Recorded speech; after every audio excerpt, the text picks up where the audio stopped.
Bueno, seguimos. Bueno, ahora que tenemos un Papa Agustino, ya era famoso San Agustín antes del Papa, la verdad. Es uno de los grandes de la historia de la Iglesia. Su libro más famoso seguramente será Las Confesiones, donde cuenta su vida, su conversión, etc. Y empieza de una... Él escribía muy bien, como Platón. Hay gente, filósofos que escriben muy bien. Y eso facilita mucho. Entonces, por eso crea frases famosas, porque domina el lenguaje y demás. Y entonces, el comienzo del libro de las Confesiones es también como muy famoso, ¿no? La verdad es que no me lo sé de memoria, pero habla de que mi corazón está inquieto, cordial, corazón. Y esto es castellano, vamos. Entonces, mi corazón está inquieto y no descansará, es que no me lo sé de memoria, pero bueno, hasta que descanse en ti, ¿no? Entonces, siempre se cita este comienzo de las Confesiones de San Agustín para designar algo propio del ser humano en general, y es que la inquietud, claro, la palabra inquietud la podemos usar en sentidos algo diferentes, ¿no? No inquietud en el sentido de miedo, que podemos utilizar esa palabra así, sino inquietud en el sentido de que busco, ¿no? De que no hallo algo que me satisfaga del todo, por eso estoy inquieto, ¿no? Porque quiero más. Esta canción sanferminera, hay una canción sanferminera, yo cuando era joven, bueno, pues San Fermín es tradición pura, entonces no hace falta programa, siempre es igual. Entonces, hay una canción que es un acierto antropológico. Todos queremos más y más y mucho más, ¿no? Se sigue cantando, no sé. Un acierto antropológico. Es un acierto antropológico, ¿no? Porque, claro, el corazón inquieto de San Agustín habla de una palabra tremendamente importante en la vida humana, y es el deseo. Claro, el deseo, por estructura, apunta a un bien, el que sea. Si tengo hambre y tengo ahí una chistorra, la chistorra es un bien, ¿no? Sobre todo cuando lo como, no cuando está en el plato, sino cuando me lo como, ¿no? Entonces, satisface un deseo, el hambre, ¿no? Y el agua fresca, y poder acostarse a la noche estando cansado en una cama. ¡Oh! ¿No? Hay placeres muy sencillos y que están muy bien, ¿no? Entonces, claro, el objeto del deseo es muy variado, ¿no? Hay deseos muy pequeñitos, pues eso, la chistorra, el café, me apetece agua, no sé qué, no sé cuántos, y hay deseos muy amplios, y muy intangibles, o sea, cuyo objeto es muy intangible. Yo deseo ser respetado, deseo que haya justicia, deseo querer, deseo ser querido, deseo que mi vida tenga sentido, deseo aprender. Eso no son cosas, ¿no? Porque a veces cuando se habla de deseo parece que estamos hablando solo de lentejas y cosas parecidas. Y sí, pero los deseos importantes, de hecho los más importantes, sin quitarle importancia a las lentejas, que son importantes. Y el deseo es lo que mueve. El deseo es lo que mueve al ser humano. Eso es lo que mueve. Por eso es tan importante para la ética, para explicar la moral, porque lo que mueve es el deseo. Ni la ley, ni nada. Lo que mueve es el deseo. Cosa que tienen también los delfines. Quiero decir, los seres vivos dotados de algo de conocimiento. Pero bueno, no vayamos a las jirafas ni a los delfines. Bastante tenemos con nosotros. Entonces, nosotros los deseos los sentimos. Todo deseo es sensible, porque se siente. Pero no todo deseo es de algo material. El deseo de justicia es de algo inmaterial. Y el deseo también se siente. Un poco complicado. O sea, todo deseo es espiritual. También el de comer chistorra. Porque el sujeto, nosotros, cada uno de nosotros, comer chistorra... A ver, no quiero exagerar, va a sonar exagerado. Pero comer chistorra es fuente de sentido de la vida. Suena exagerado, lo sé. ¿eh? Porque no es la única fuente de sentido de la vida, porque si no comes chistorra la vida no tendría sentido. Entonces, aunque he comprobado que la chistorra es transcultural, le gusta a todo el mundo. A la mañana hay seminaristas de distintas partes del mundo y a todos y a cada uno les gusta la chistorra, da igual que seas de Taiwán, y da igual que seas de Vietnam, les gusta, todo está bien, hay cosas... Les gusta, pero no la comerán, pero ya les gustaría. Ya... Creo que hay un saber a priori incluso. Bueno,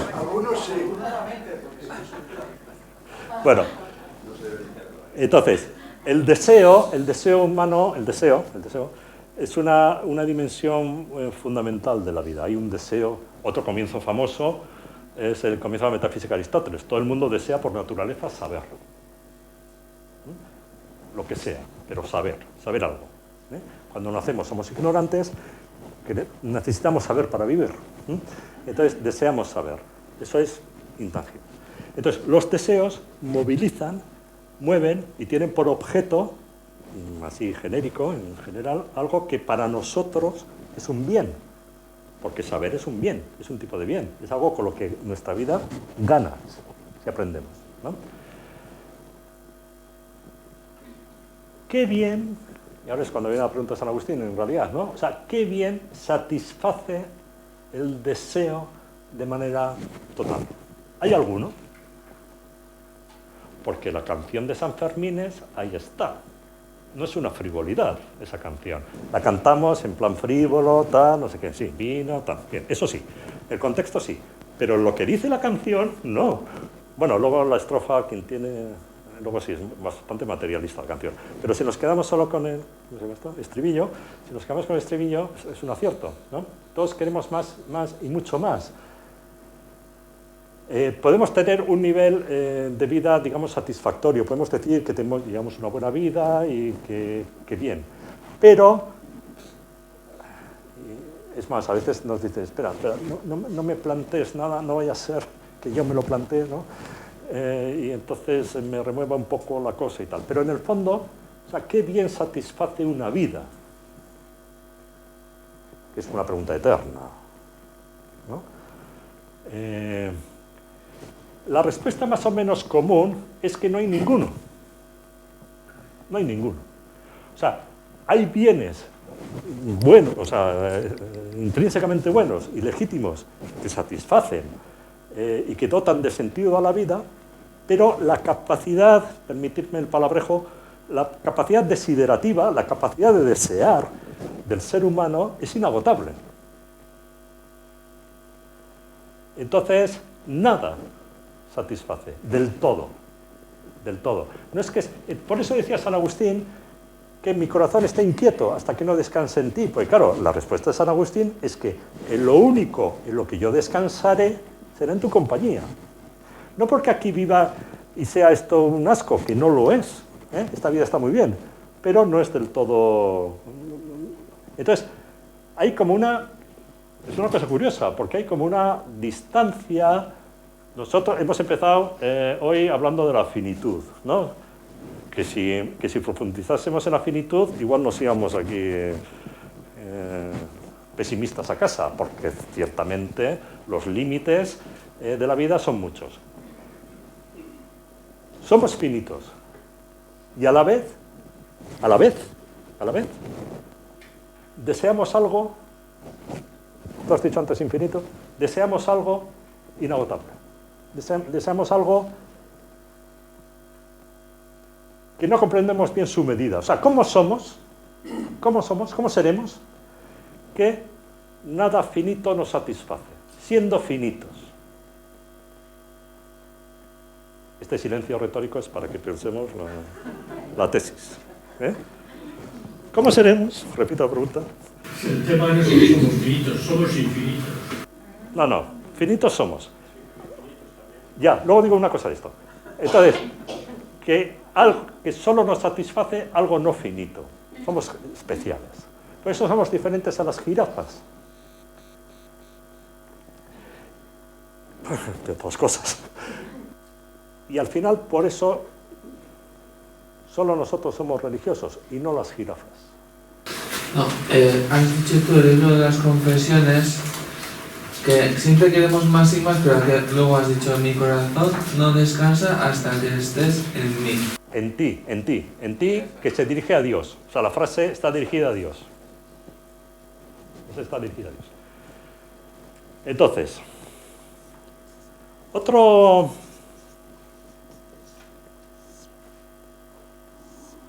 autor famosete, también converso, como San Agustín, es Pascal. Pascal era siglo XVII, francés. Era científico, matemático, inventó la primera calculadora para su padre, que tenía que cobrar impuestos y tal. Ay, pobre, a ver, te voy a ayudar. Le inventó una calculadora mecánica. Bueno, era matemático, científico y también filósofo, teólogo. Bueno, por este Pascal, no sé qué mide la verdad, pero las unidades de medida Pascal, de algo de la presión, no sé qué, es este Pascal. Y el lenguaje Pascal, o había, ahora no sé si existe, de la informática era por este Pascal. Entonces, vamos, que es un señor reconocido. Entonces, este señor tiene una serie de expresiones relativamente famosas y una de ellas es que el ser humano supera, sobrepasa, se dice literalmente en francés, supera, sobrepasa infinitamente al hombre. O sea, siempre se cita el hombre, en sentido genérico, claro, el hombre supera infinitamente al hombre. Yo lo vi una vez en un póster invitaban a matricularse en una facultad de filosofía. Y entonces era una foto de estas en blanco y negro, más o menos bonita, y dice, el hombre supera infinitamente al hombre, Pascal. Ya está. Bueno, facultad de filosofía aparecería en algún sitio, y era una invitación, yo ya la tenía hecha la carrera, pero igual me hubiese matriculado otra vez, porque era un cartel bonito. Claro, ¿qué significa esta frase? Esta frase suena muy bien, el hombre supera infinitamente al hombre, sí, vale, muy bien, pero en realidad, ¿qué significa? Y entonces es cuando viene aquí lo del finito e infinito. A ver, esta es una tesis, pero sois un público muy ¿cómo se dice? Muy preparado, sois muy cultivado. Con vosotros es fácil esto. No, de verdad. El hombre es un ser, el ser humano es un ser desproporcionado.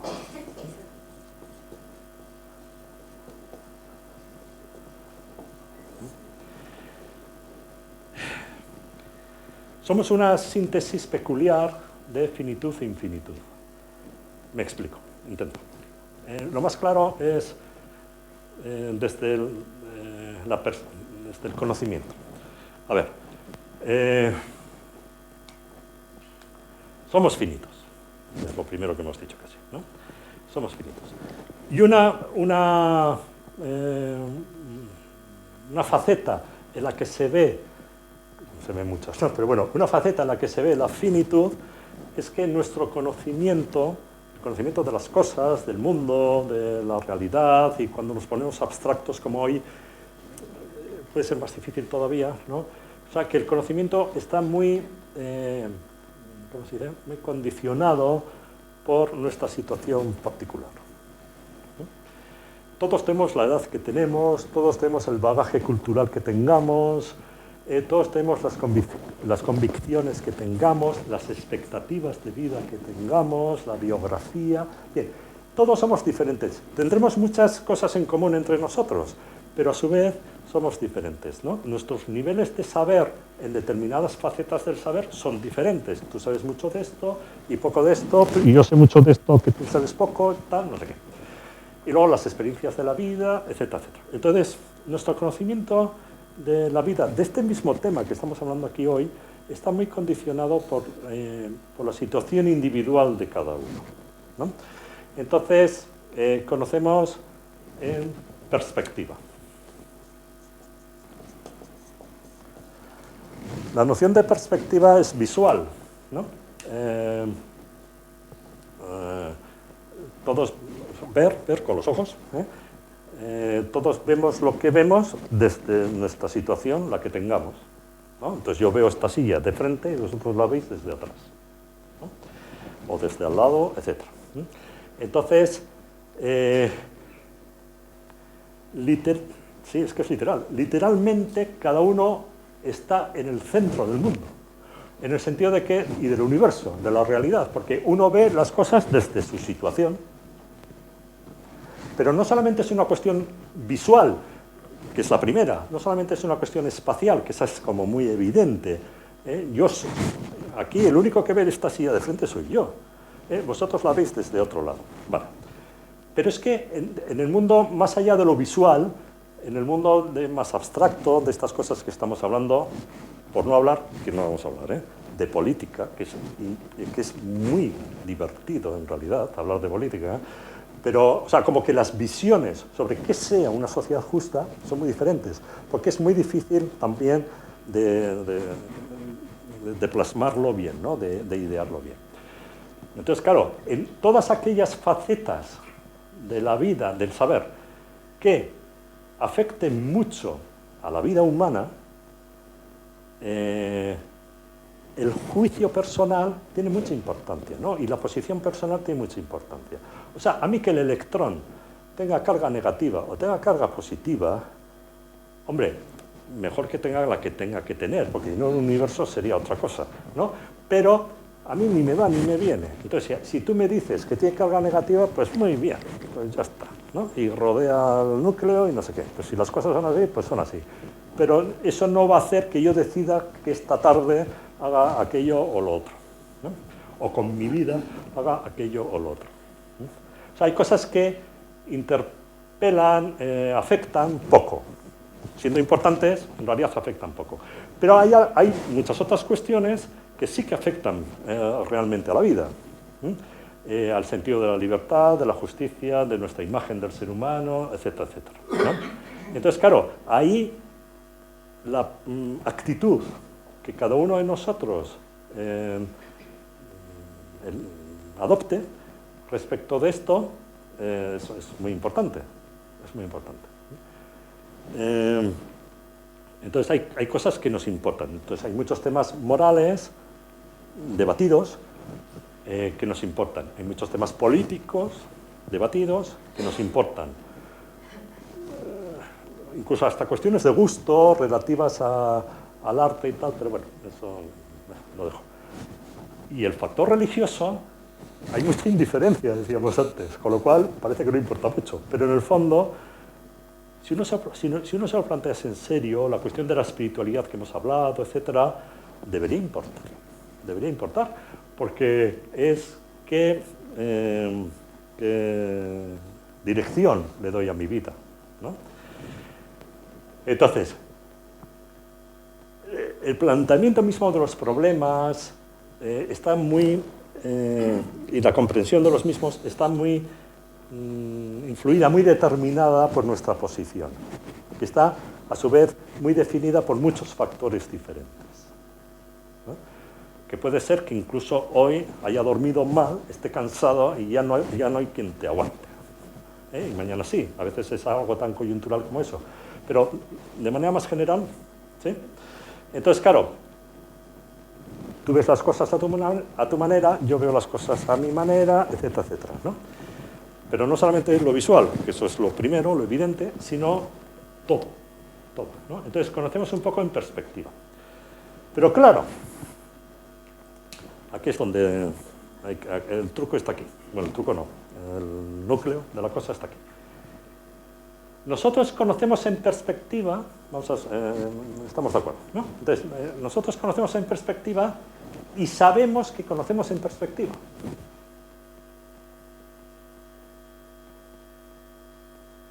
Por lo tanto, no estamos encerrados en la perspectiva. Esto no es muy complicado, ¿eh? Cuando discutimos sobre algunas cuestiones, si es una discusión normal, muchas veces forma parte hasta del mismo contenido de la discusión, a veces se dice, otras veces no, pero forma parte de la discusión el comprender que tú dices lo que dices porque lo ves desde la posición en la que tú estás. Claro, tú dices esto porque eres no sé qué, o porque has vivido no sé cuándo, o no sé dónde, o lo que fuera, según el tema de discusión. O sea, somos capaces de imaginar la perspectiva del otro. No está mal. No está mal.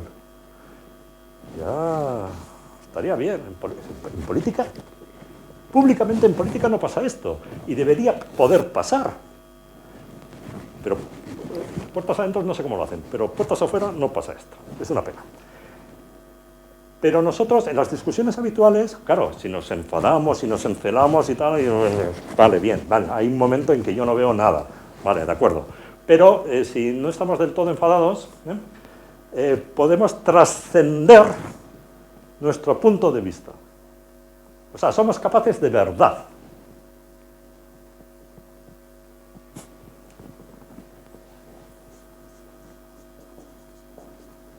O sea, de reflexionar, pensar, de argumentar sobre algo, por ejemplo este tema, trascendiendo la perspectiva. El problema es que es a la vez. O sea, no somos dos sujetos distintos, somos uno. Y entonces conocemos en perspectiva y a la vez somos capaces de trascenderla. Pero a la vez, no son dos actos distintos.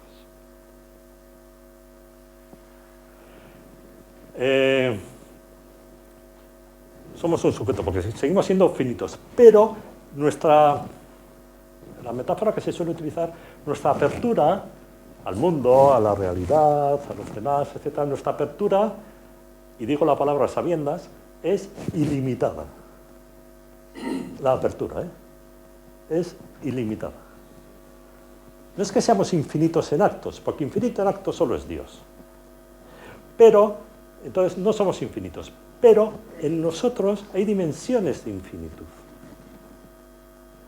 Y ahí la desproporción. Entonces, Pascal, el hombre supera infinitamente al hombre. Claro, ¿qué significa esto? ¿No? Que el hombre, el primero de la frase, conoce en perspectiva. Y supera infinitamente... O sea, no, es al revés. El que supera es el de la verdad, ¿no?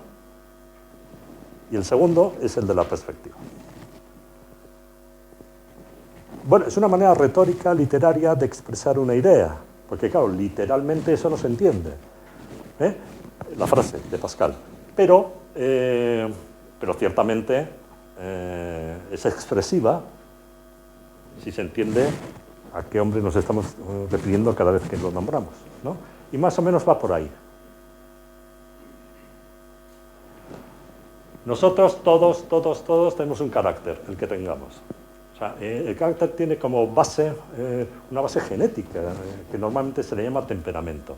Y ese no cambia, inalterable, básicamente. Y el carácter, la verdad es que cambia poco. Tiene una cierta historia, pero cambia poco. Adquirimos una serie de hábitos, etc. Entonces somos más o menos sensibles, cada uno de nosotros, por carácter, por temperamento, a determinados aspectos. Luego están las aptitudes naturales, las que tengamos, y estamos abiertos, somos más sensibles a determinados aspectos de la actividad humana, del bien y cosas así, ¿no? Entonces el carácter, claro que condiciona, pero el carácter no determina. O sea, igual, no sé, yo la imagen que tengo de San Pablo y de San Francisco Javier que eran hombres apasionados y, no sé, fogosos.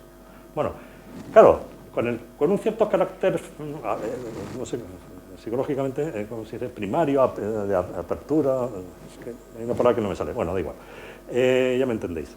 Con ese mismo carácter se puede ser San Francisco Javier o se puede ser un asesino en serie.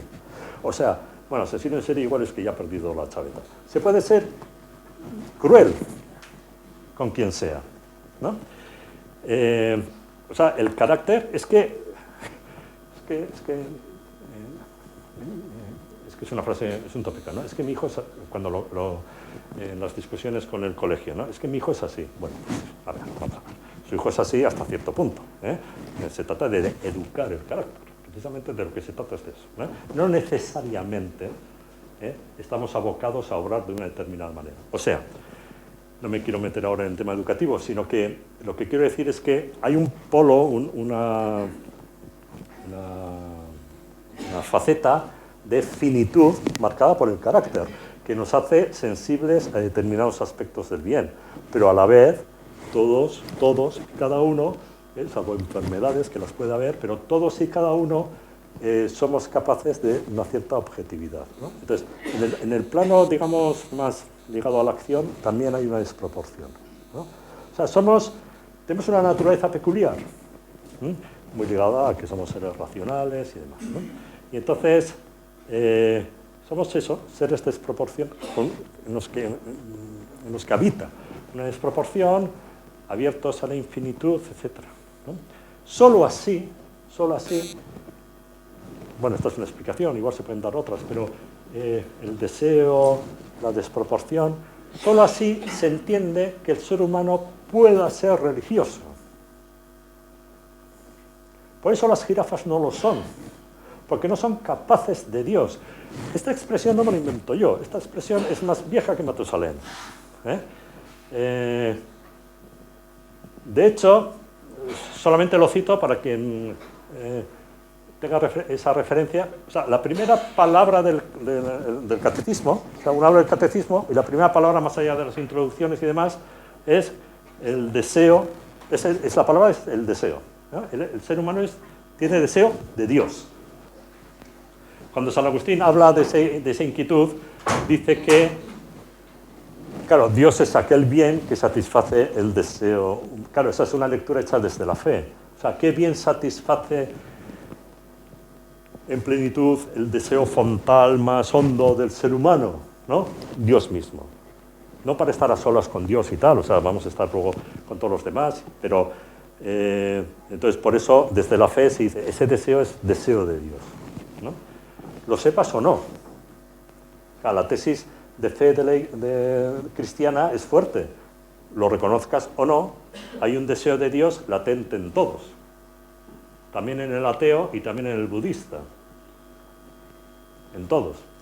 Entonces, esta es una manera, esto es una manera de decir que el ser humano es, que la religiosidad, que es como he empezado al principio, que la religiosidad es una propiedad, o sea, esa capacidad, entendiendo por religiosidad la capacidad de fe, no la fe en acto, sino la posibilidad de tener fe. Y eso todos, porque luego no todos creen. Pero, y luego está el tema de la pluralidad de religiones, que ese es otro problema, pero, sí, más o menos. Ya sabía yo que erais un público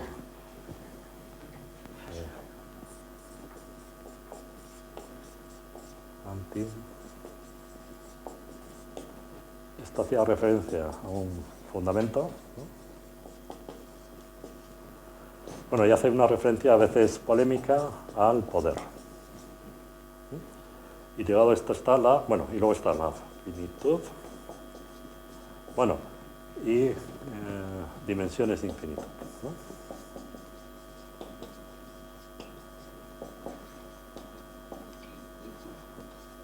O sea, desproporción.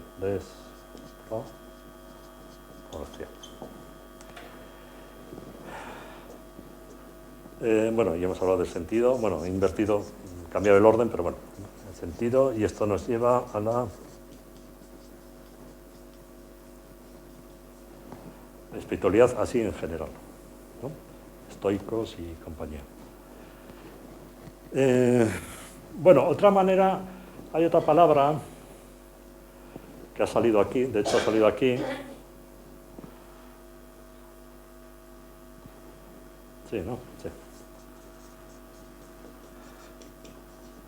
Hay otra palabra que es esta, ¿no? Sí, vamos a verla un poquito. Somos seres espirituales. Nosotros tenemos,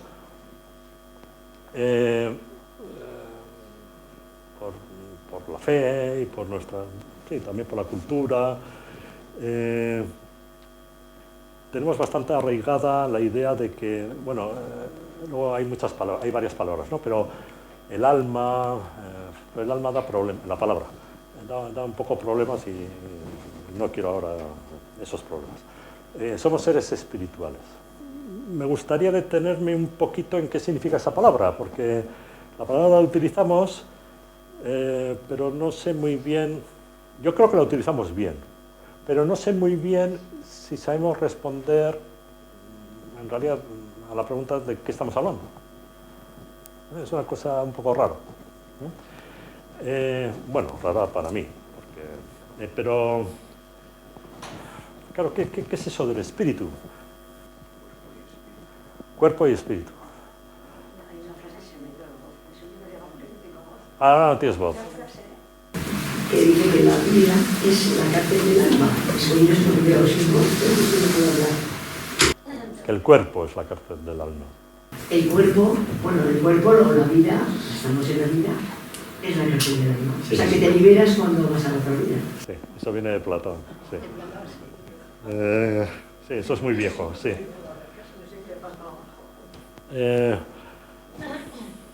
Claro, la religiosidad ciertamente tiene que ver con, digamos, con la vida del espíritu humano, aunque justo nosotros en el cristianismo recordar algo que sabemos, porque en el cristianismo hay mucha carne, pero mucha, ¿no? Hablamos de la encarnación del Hijo de Dios. En el credo decimos la resurrección de la carne, y además se utiliza esa palabra, carne, ¿no? ¿De qué más? Bueno, la Eucaristía, ¿no? Hablamos del cuerpo y la sangre, tal. Entonces hay mucha carne, pero mucha, ¿no? Aunque no solo de pan vive el hombre, ciertamente, pero en cualquier caso creo que forma parte de la visión cristiana de las cosas y del ser humano en particular una valoración muy positiva de la carne, ¿no? De la dimensión corpórea, etc.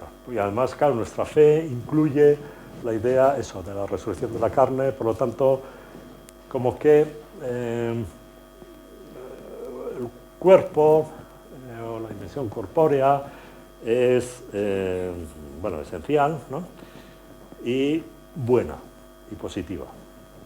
Aquí ha habido también mucha historia y entonces ligamos muchas veces, o se ha ligado muchas veces el cuerpo a lo negativo,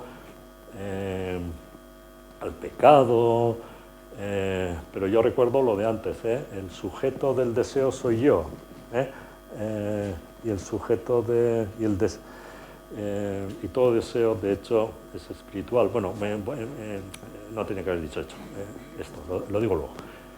Entonces, para la visión cristiana de las cosas, entonces el problema es un problema perenne, en la historia del pensamiento, explicar lo del cuerpo y el alma, porque parece que son dos cosas, y entonces es un follón bastante grande.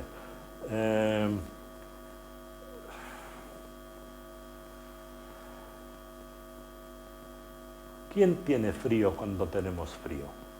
¿Mi cuerpo o yo?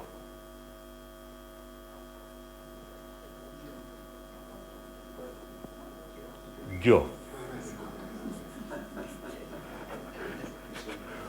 Mi cuerpo no es una cosa diferente a mi yo, yo. O sea, podemos, sí, a veces tenemos frío físicamente, pero tenemos el corazón muy caliente, en un sentido afectivo, muy caliente. Sí, vale, bien. Decimos esas cosas. Pero el sujeto de las acciones y, como dirían los antiguos, de las pasiones, o sea, de aquello que sentimos, el sujeto de las vivencias y de los actos es cada uno. Entonces, es verdad, entonces, ¿quién tiene frío? Yo. O sea, si estamos muy cansados y con mucho sueño, rezamos peor, pero es que es por necesidad.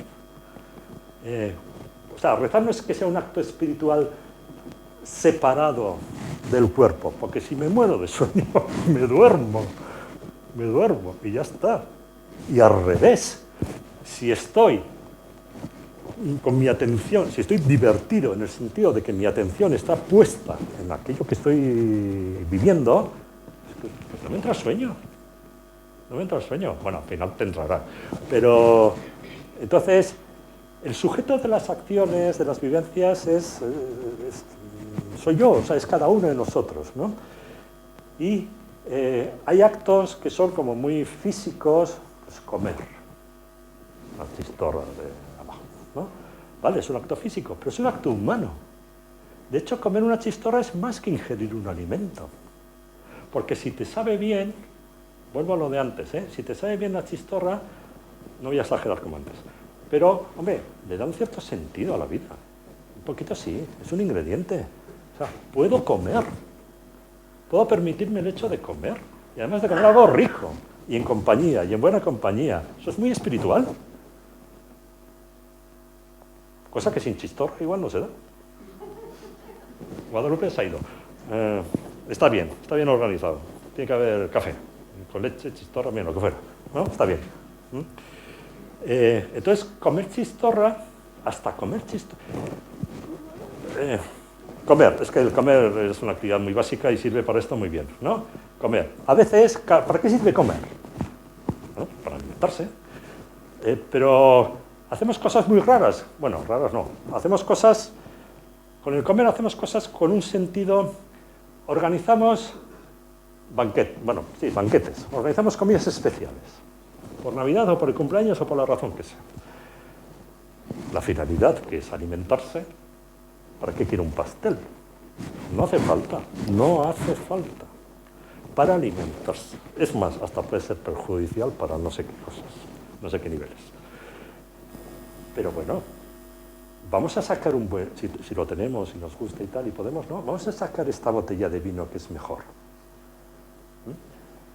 Con agua, claro, para beber, agua. Para hidratarse, agua. Déjate de whiskies y de vinos, ¿no? Pero, hombre, hoy vino, y un vino un poquito especial, y la comida un poquito especial. Si no lo podemos hacer, claro, ¿por qué ese lujo? ¿Por qué ese lujo? Bueno, pues queremos disfrutar, sí, disfrutar de la vida, o sea, que sí, pasarlo bien comiendo, pero es porque queremos celebrar algo, ¿se entiende? ¿No? Y entonces lo hacemos de manera un tanto lujosa, comiendo con este vino mejor, bien, ¿no? O sea, el banquete es más que una comida. Y entonces el banquete, porque tiene una dimensión simbólica alta, grande, ¿no? El banquete es un acto espiritual. Comer en un banquete, participar en un banquete es un acto espiritual. Claro que es un acto físico, porque estás comiendo, pero es un acto espiritual. Es que, entonces, hay actividades en las que esto se ve con más claridad que en otras, ¿no? Pero vayamos al acto espiritual que en nuestros ámbitos es por antonomasia, a rezar, ¿no? Claro, hacemos, los que lo hagan, pero mucha gente cada vez lo hace más, ejercicios espirituales. La expresión, vamos a pararnos a pensar qué dice la expresión. Son diferentes ejercicios del espíritu humano, ¿no?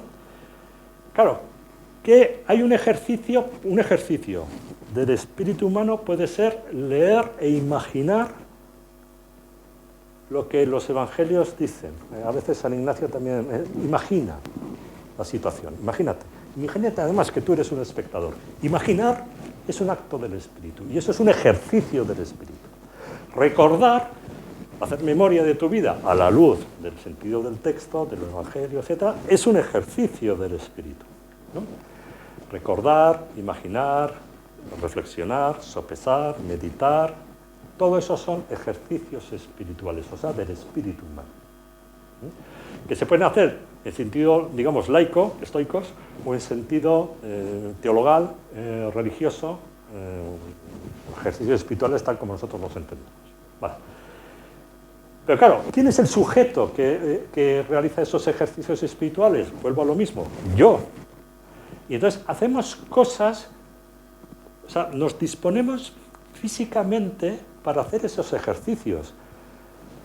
Luego caben variantes individuales y etcétera, ¿no? Pero claro, andar, pero no andar mirando escaparates, claro, sino andar por un sitio en el que la atención no se vaya mucho al otro sitio, porque lo que tienes es que hacer, ¿no? Tal, andar, sentarte, arrodillarte, que tiene un valor simbólico muy claro, ¿no? O sea, ese ejercicio del espíritu lo hacemos corporalmente. O sea, es un acto humano. Lo llamamos ejercicio espiritual. Y no seré yo quien cambie el nombre. Pero es un acto humano.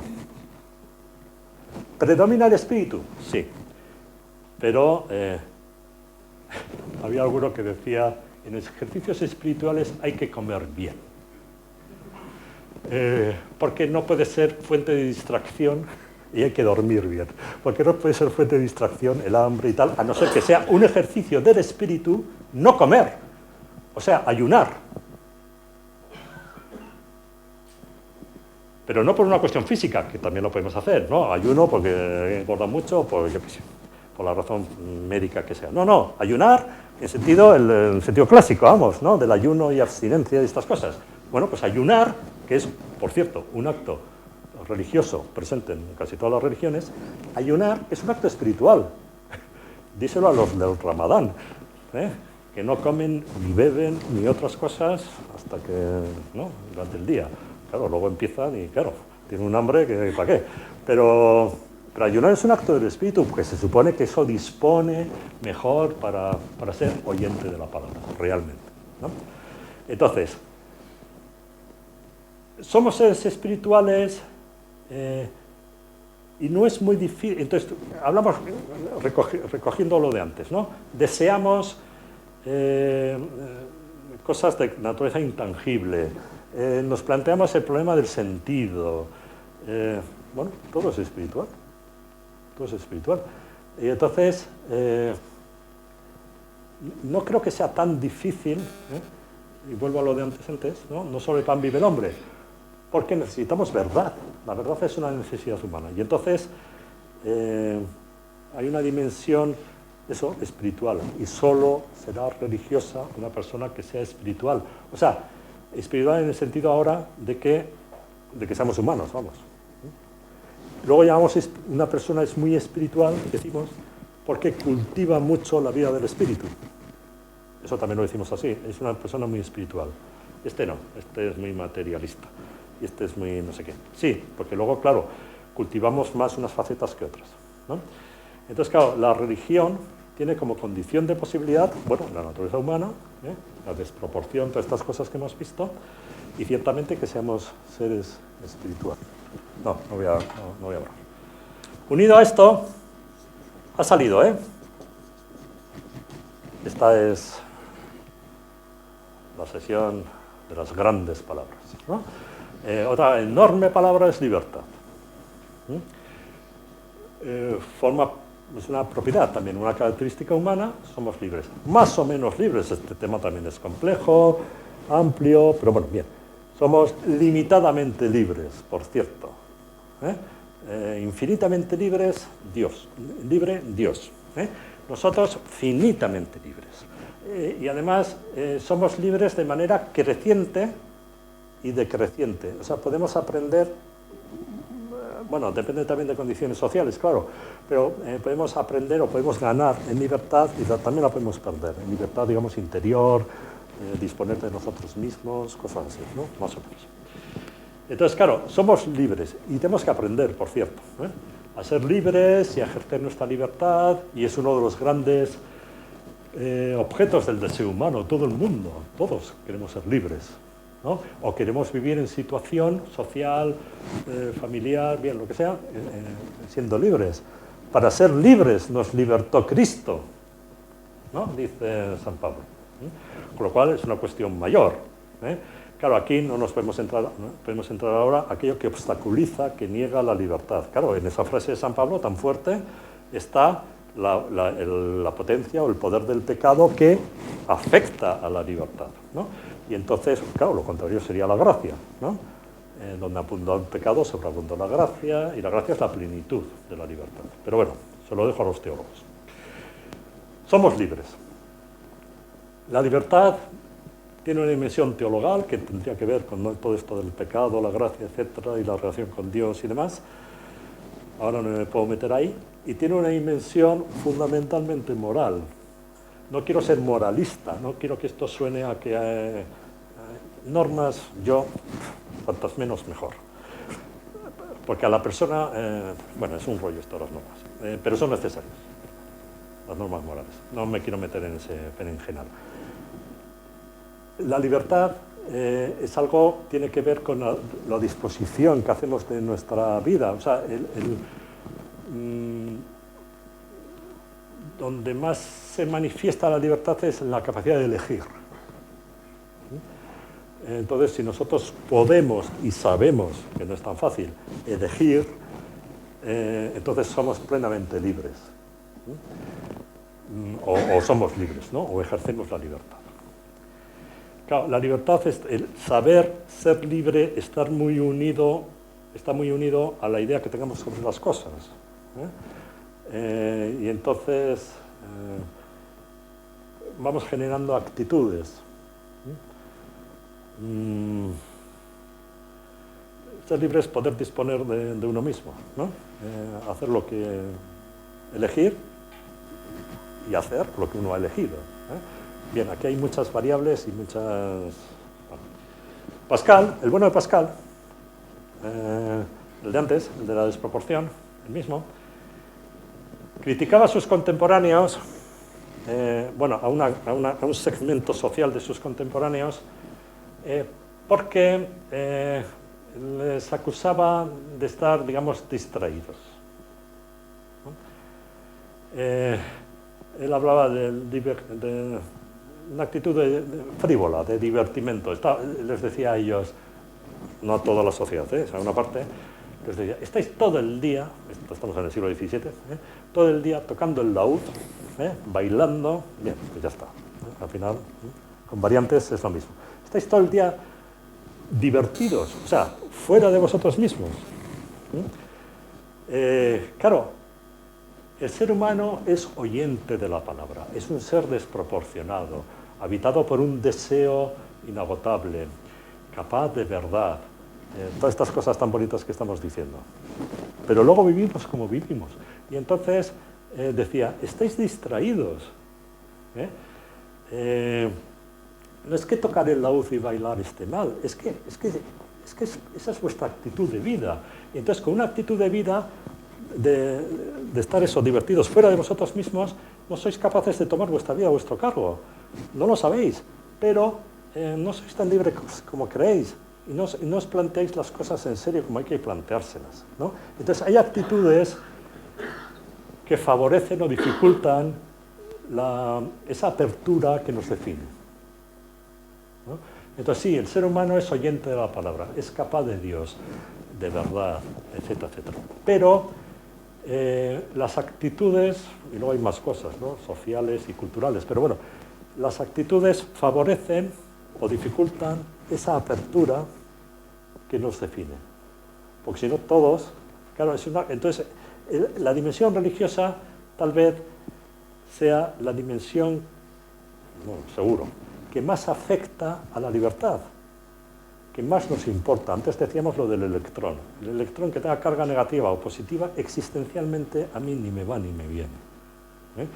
Pero debería ser así, y eso es una dificultad cultural hoy, debería ser así que el problema religioso me importase. Claro, estamos en una situación, como decía al principio, que culturalmente no nos importa. Y entonces estamos en los mínimos de que hay que como que rescatar el sentido de lo humano para plantearse el problema religioso, ¿no? Porque nuestro sueño de omnipotencia es tan grande que parece que Dios no hace falta, ¿no? Y entonces, pero bueno, lo de San Agustín no es una sola frase, o sea, estamos hechos para ti. Es que la frase entera va por ahí. Estamos hechos, Señor, para ti, y mi corazón no descansará hasta que descanse en ti. Claro, si estamos hechos para ti, si realmente eso es verdad, lo ideal sería vivir en consecuencia, pero para empezar tengo que experimentar que tengo un deseo enorme, y tengo que interpretar que ese deseo es así. O sea, tiene ese significado. Eso no es fácil. Pero al final, todos somos iguales, básicamente. Hay quien decía, por ejemplo, las novelas, el cine, el teatro, ¿no? Hay miles y miles y miles de novelas, de películas, etc. Pero hay gente hay gente muy estudiosa, muy erudita, ¿no? Hay distintas clasificaciones.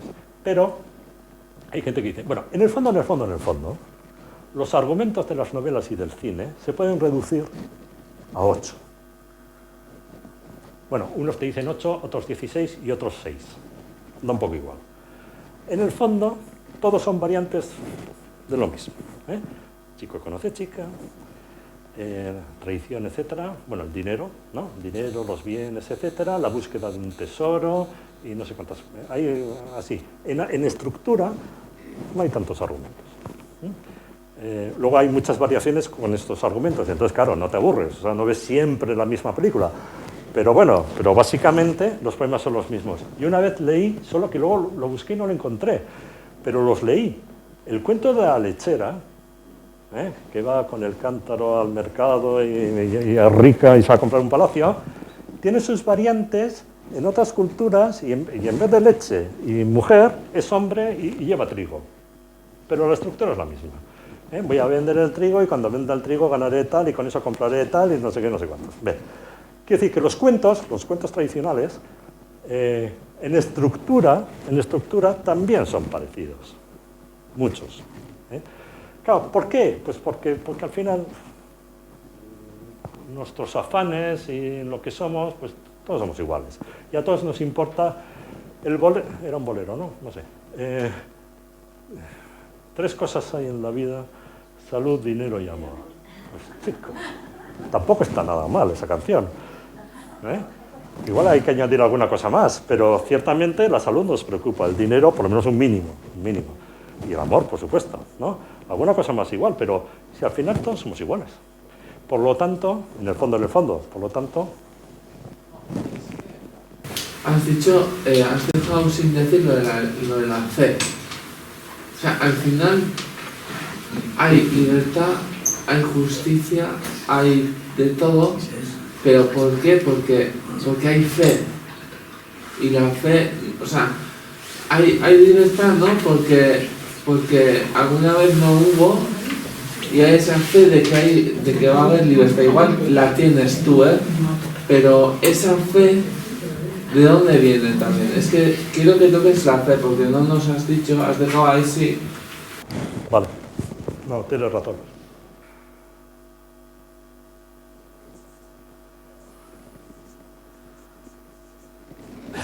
Parece que me voy, pero no quiero, 5 minutos,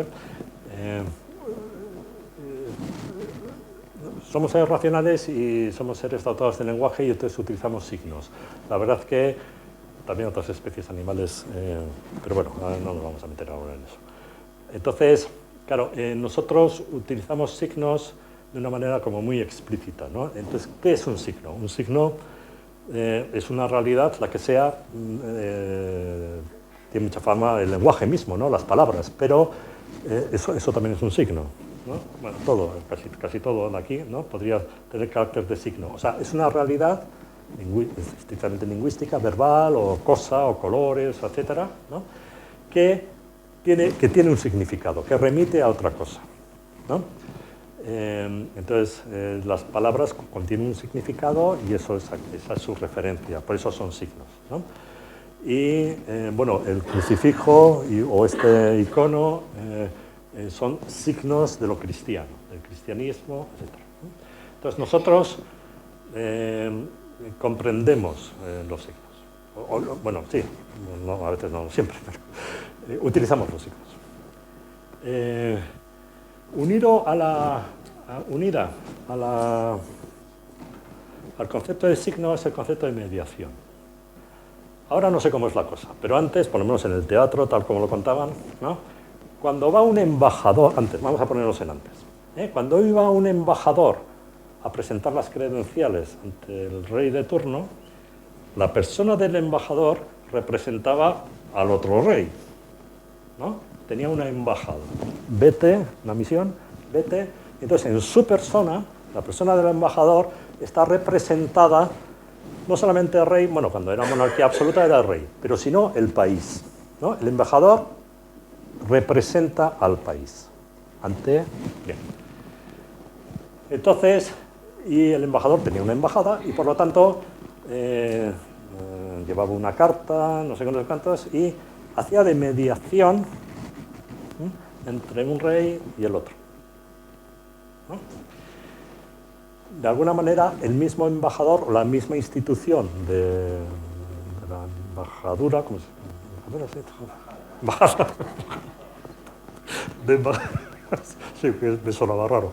De embajada tiene carácter de signo, ¿no? Nosotros los cristianos, bueno, y también los judíos, en la Biblia está, ¿no? Forma parte de la religiosidad, y esto es en general, ¿no? El interpretar algunos acontecimientos, algunos fenómenos, algunas situaciones como mediaciones, como signos.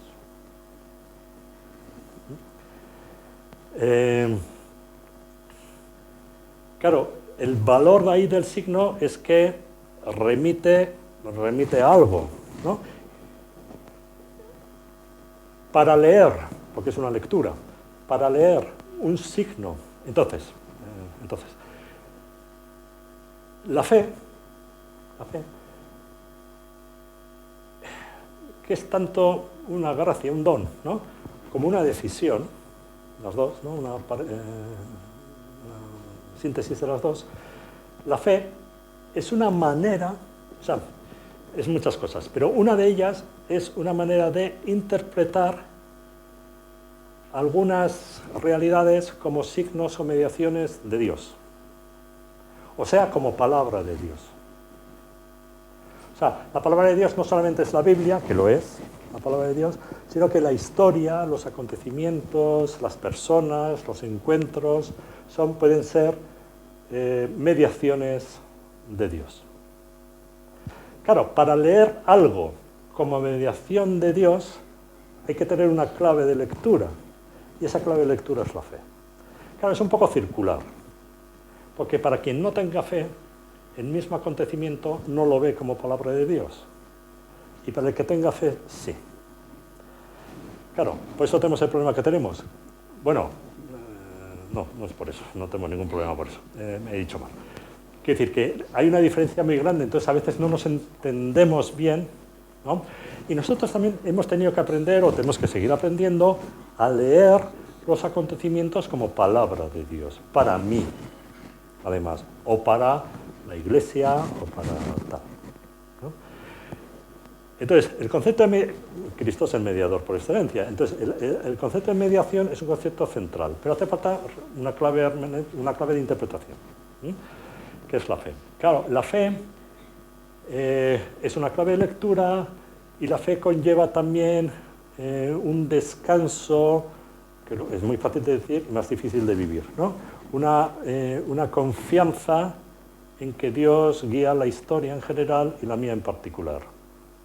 Cosa que aceptamos con relativa facilidad cuando las cosas van bien, porque cuando las cosas van mal ya no es tan fácil, ¿no? O sea, no es fácil esto, pero la lectura cristiana de los signos. Pero, entonces, la fe sería... Pero aquí será otra desproporción, y ya nos hemos ido, ya acabo con esto. O sea, la religiosidad, para resumir un poquito todo, la religiosidad sería aquella, digamos, capacidad de escuchar algo como palabra de Dios, derivada de nuestra naturaleza espiritual, el deseo, la razón, la desproporción, todo esto, ¿no? La fe sería, a su vez, como una segunda desproporción entre nuestra naturaleza humana, natural, y el don de Dios, que somos capaces de acoger. Esa es la grandeza humana. Pascal también hablaba de grandeza y miseria del hombre. La grandeza humana es también que somos capaces de acoger el don de Dios. Pero claro, hay que acogerlo. Y es un acto libre. Entonces, claro, la gracia, o sea, la vida de fe, ¿no? El don de Dios nos puede llevar a ver, a leer los acontecimientos, a tomar decisiones de una manera imprevista para nosotros antes. O sea, porque desde el punto de vista de la fe, que confía en que Dios guía, y hay que discernir, etcétera, pero bueno, no es fácil, pero